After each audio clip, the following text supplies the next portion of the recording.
सबसे पहली बात तो यह है कि यह 5 राज्यों का चुनाव इसका शुरुआती दौर कोरोना के तीसरे संक्रमण के दौर से गुजरता हुआ प्रारंभ हुआ। और हम सब लोग जानते हैं कि 8 जनवरी से लेकर 22 फरवरी तक विभिन्न कोरोना के प्रोटोकॉल्स के रिस्ट्रिक्शंस के बीच में चुनाव का प्रचार हुआ। लेकिन हम 5 राज्यों की जनता को धन्यवाद भी देना चाहते हैं। विशेष रूप से उनको इसलिए धन्यवाद देना चाहते हैं कि उन्होंने कोरोना के प्रोटोकॉल्स को भी फॉलो किया और भारतीय जनता पार्टी ने इस विशेष परिस्थिति में भी 5 राज्यों में कोरोना के सारे नियमों को मानते हुए किस तरीके से प्रचार अच्छा हो सकता है, सक्षम हो सकता है और असरदार हो सकता है, इस बात का प्रयास किया है। सबसे पहले तो मैं 5 राज्यों के जनता को धन्यवाद देना चाहता हूं, जिन्होंने चुनाव को बहुत ही शांतिप्रिय ढंग से बूथों के आधार पर अपना वोट दिया है। और उस तरीके से हम ये कह सकते हैं कि चुनाव के मुद्दों को लेकर के फिर चाहे वो उत्तर प्रदेश हो, फिर चाहे वो मणिपुर हो, गोवा हो, उत्तराखंड हो, इन 4 राज्यों में जहां हम सरकार में थे वहां 4 राज्यों में अच्छी मेजॉरिटी के साथ भारतीय जनता पार्टी को इन प्रदेशों की जनता ने भेजने का निर्णय किया है। ऐसा हमें चुनाव के प्रचार से अनुभूत होता है और इसके लिए हम विशेष रूप से उनको धन्यवाद देते हैं कि मुद्दों की राजनीति को ध्यान में रखते हुए ये ऐसा इस तरीके का माहौल हम सबको देखने को मिला है। चुनाव में हम सबका मुद्दा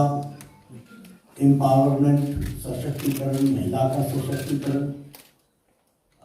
युवा का सशक्तिकरण, किसानों का सशक्तिकरण और गांव, गरीब, वंचित, पीड़ित, शोषित, दलित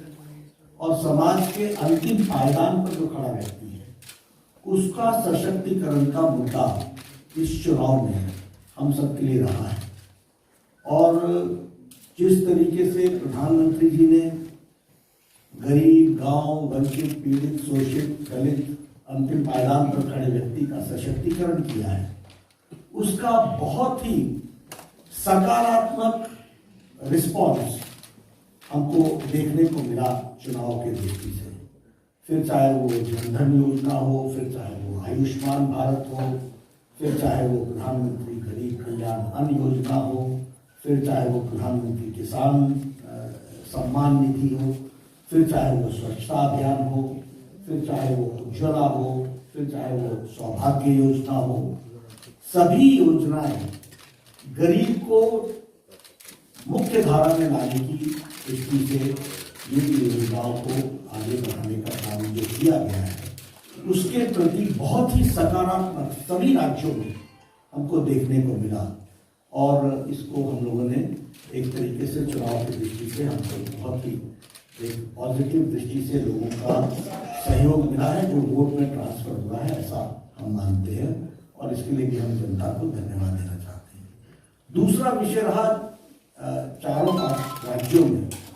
वो विकास का रहा और विकास में एजुकेशनल इंस्टीट्यूशंस, कनेक्टिविटी, इसके साथ साथ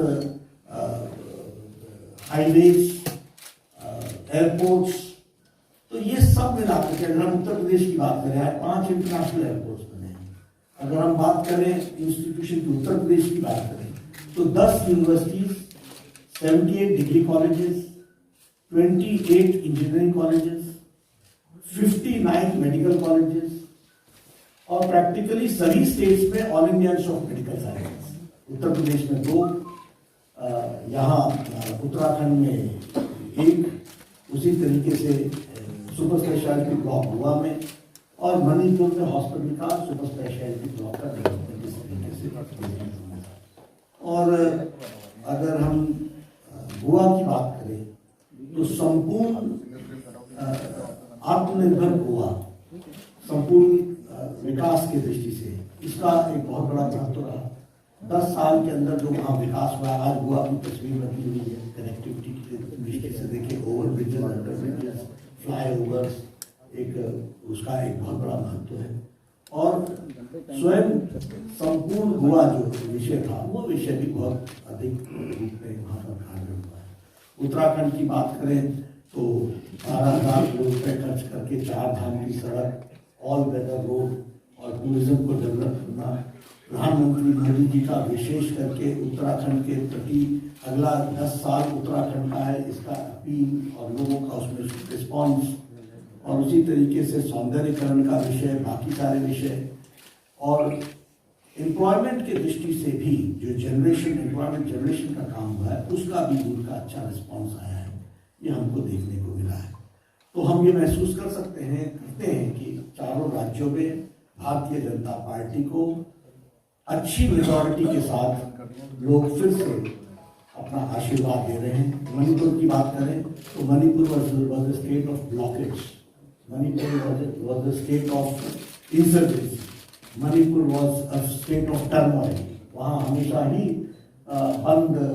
ब्लॉकेज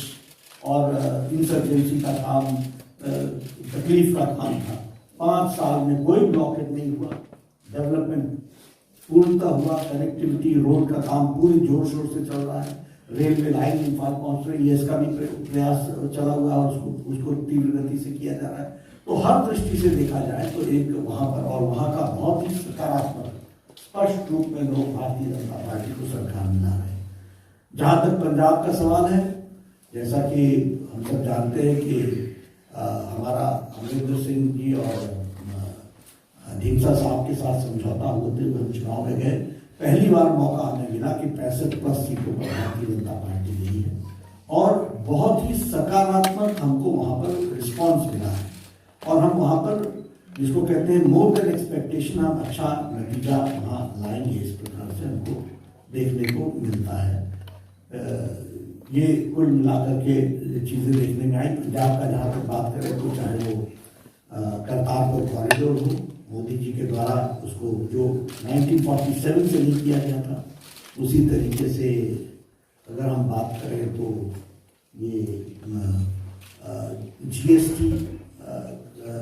लंगर को फ्री करना गुरुद्वारे में, उसी तरीके से अगर हम बात करें तो FCRA का रजिस्ट्रेशन देना हरमंदिर साहब को, उसी तरीके से जो ब्लैक लिस्ट किए हुए लोग थे 314 लोग, उनको डिलिस्ट करना। तो बहुत बड़ा काम ये जो सिख राइट्स में 1984 में जो हुआ, उसको वापस उनको बुक करना और जेल में डालना, ये कोई नहीं कर सका, मोदी जी के द्वारा हुआ है। और पंजाब में इसका बहुत पॉजिटिव रिस्पॉन्स है, ये हमको देखने को मिला है। जब से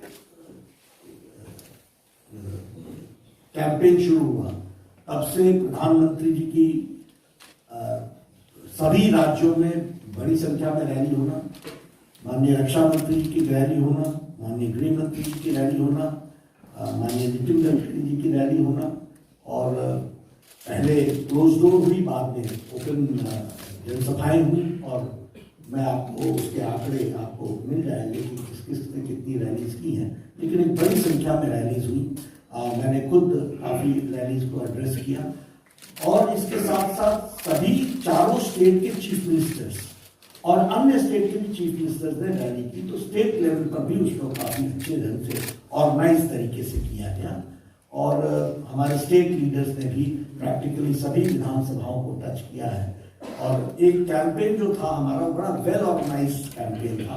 ताकि कोई भी विधानसभा छूट ना जाए, और जो मुद्दे थे उस मुद्दे से जुड़ते हुए लोग वहाँ पर अपना कैंपेन को चलाएं, इस बात को देखा गया। तो बहुत ही जिसको कहते हैं कि स्मूथ कैंपेनिंग और एग्जॉस्टिव कैंपेनिंग, और जिसको कहते हैं कि हर विषय को टच करता हुआ कैंपेन को कैसे रिस्पॉन्सिव कैंपेन बनाया जा सकता है, तो इस तरीके का एक कैंपेन चला है। मैं जहाँ सारे 5 राज्यों के वोटर्स को धन्यवाद देता हूं और 4 राज्यों में जो सरकार में आ रहे हैं उसके लिए हम वोटर्स को धन्यवाद देते हैं और अपनी पार्टी के लाखों कार्यकर्ता जो दिन रात एक करके लगे रहे उनको भी मैं धन्यवाद देता हूं, साधुवाद देता हूं। सब ने बहुत ही कर्मठता के साथ अपना काम किया है और इस तरीके का कैंपेन रहा है। मैं